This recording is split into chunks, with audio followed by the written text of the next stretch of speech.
हर हर महादेव। देवों के देव महादेव के चरण में प्रणाम करता हूँ। दुर्गा माँ के चरण में प्रणाम करता हूँ। सरस्वती माँ के चरण में प्रणाम करता हूँ। गणेश भगवान के चरण में प्रणाम करता हूँ। गुरु भाई गुरु बहनों के चरणों में प्रणाम करता हूँ। गुरु भाई गुरु बहन, भोलेनाथ से पार्वती जी एक दिन कहते हैं कि हे प्रभु, क्या सावन माह में जितना भी कांवर लेकर के बाबा धाम जाते हैं, जल आप पर चढ़ाते हैं, दही दूध चढ़ाते हैं, क्या उससे आप सभी शिव भक्त पर प्रसन्न होते हैं और सभी का मनोकामना पूर्ण करते हैं? इसका रहस्य क्या है? तो भोलेनाथ ने माता पार्वती से बोले कि हे पार्वती, देखो, मन से जो पूजा करता है उसे सारी मनोकामना पूर्ण होते हैं। इस पर आपको एक आज कहानी के माध्यम से सुनाने जा रहा हूँ। कृपया गुरु भाई गुरु बहन इस कहानी को ध्यान पूर्वक सुनिएगा और अंत तक सुनिएगा। बीच में छोड़ने का कदापि गलती नहीं कीजिएगा। तो फिर शंकर जी पार्वती से बोले कि चलो पार्वती, जो भी सावन माह में जल चढ़ाते हैं, तन मन धन से और सच्चे दिल से जो भी मांगते हैं, उन्हें सारी मुरादें पूरा होते हैं और वो वैकुंठ धाम को लिए भागीदारी बनते हैं। वो सदैव अच्छे कामना को करते हैं। तो देखिए, तो पार्वती जी बोले कि हे प्रभु, कौन से भक्तगण आपको सच्चे दिल से मानते हैं और कितने भक्तगण आपको नहीं मानते हैं? तो शंकर जी ने बोले कि देखो पार्वती, लाखों में 1 2 4 है जो कि सच्चे दिल से वहाँ हमें पूजा करने के लिए जाते हैं, नहीं तो बाकी तो सब अपने आप को मतलबी हैं।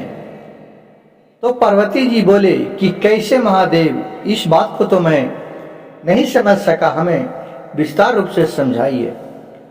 तो पार्वती जी से शंकर जी बोले कि ठीक है, चलो हमारे साथ चलते हैं मृत्यु भुवन पर, मृत्यु लोक में। और वहां से माता पार्वती और शंकर जी आकर के बैजनाथ धाम के दरवाजे पर बैठ गए। भोलेनाथ पूरा कोरिया का रूप धर लिए और जो माता पार्वती थी उन्हें पूरा सुंदर राजकुमारी बना दिए। अब वहां माता पार्वती जी से बोले कि तुम बोलना हमें दर्शन कराने के लिए कि भोलेनाथ के हमें जो भी दर्शन करा देगा, देखो इसमें कितना कराते हैं। तो माता पार्वती और शंकर जी जाके दरवाजे पर बैठ के, और पार्वती बहुत रो रही थी। तो कितना पूछ रहे हैं कि हे बहन, क्यों तूने रो रही है? तो पार्वती जी बोले कि देखिए, मैं बैजनाथ धाम भोलेनाथ के दर्शन करने के लिए आए हैं। मेरे पति चलने से असमर्थ हैं। कोई इनके गोदी ले जा करके कम से कम भोलेनाथ पर इनको दर्शन करा दीजिए, 1 लोटा जल ढार देंगे तो मैं चुप होऊंगा। बहुत दूर से आया हूँ, मैं 2 दिन से खाना नहीं खाया हूँ। बहुत लोग ने कहा, बक ये साला कोरिया को कौन ले जाएगा, इस तो इसी भन भन करा। इतने भक्तगण आए जो औरत को बोला क्या कितना सुंदर लड़की है वो, चलो मैं अपने घर के अर्धांगिनी बना लेते हैं। कोई कुछ कहे, जिससे भी ये मदद मांगे, कोई 2 4 10 रुपया दे दे, लेकिन इसका मदद नहीं कोई करे। उसी तरह पूरा दिन गुरु भाई गुरु बहन उस स्थान पर बैठे बैठे बीत गया। शाम का समय था। एक गरीब घर का लड़का, वो भी दर्शन करने के लिए वहां गया था, बहुत ही मन से कि चलते हैं भोलेनाथ के दर्शन करने के लिए। वहां तो गए तो देख रहे हैं कि बड़े लोग जो सेठ साहूकार है, वो तो कोई 5,000 कोई 10,000 देकर पंडे को, और पीछे में भोलेनाथ के दर्शन करा रहा है। भगवान के घर में भी लूट हो रहा है। सब माता पार्वती देख रहे हैं और कोई भी इनको मदद करने से असमर्थ हैं। वो बेचारा उस बालक पहुंचा वहां, किस गरीब बेचारे अलाचार के लड़के था, उसे घर से ही कुछ खाना बना करके ले गया था। उन्होंने देखा कि एक बूढ़े और एक राजकुमारी बैठी है, तो बोले कि क्या हुआ बहन, क्यों यहाँ तू बैठी है? तो बोले पार्वती जी उस राजकुमार बाबू से, किस क्या कहूँ भैया, मेरे पति देखिए एकदम चलने में असमर्थ हैं, इनका देखिए एकदम शरीर से लाचार हैं, कोई इन्हें ले जा करके भोलेनाथ पर एक लोटा जल तो चढ़ा दे, बहुत दूर से हम लोग आए हैं, हमारे खाना खैला 4 दिन हो गया है, किसी को भी कर रहा हूं कोई मदद नहीं कर रहा है।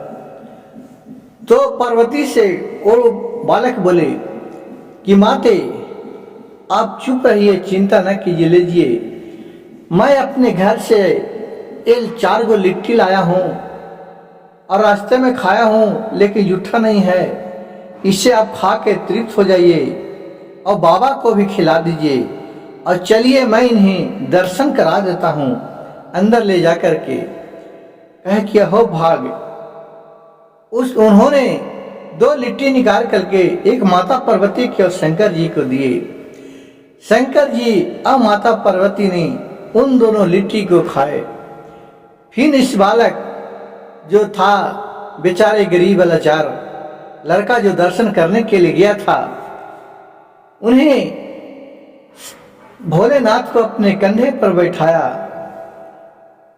और वहां से माता पार्वती और शंकर जी दोनों कंधे पर बैठ कर के वो बालक के साथ वहां मंदिर में गए। मंदिर में भोलेनाथ से जल ढरवाए। वो भोलेनाथ वहां साक्षात उन्हें दर्शन दिए और वो खुश हो गए। बोले बालक, तुम सच्चे दिल से तुम बैजनाथ धाम दर्शन करने के लिए आया है।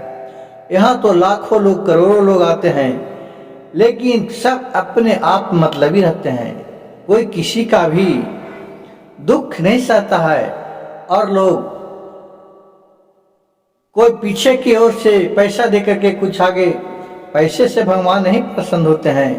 भगवान के लिए अंदर आत्मा से चाहिए, अंधविश्वास चाहिए।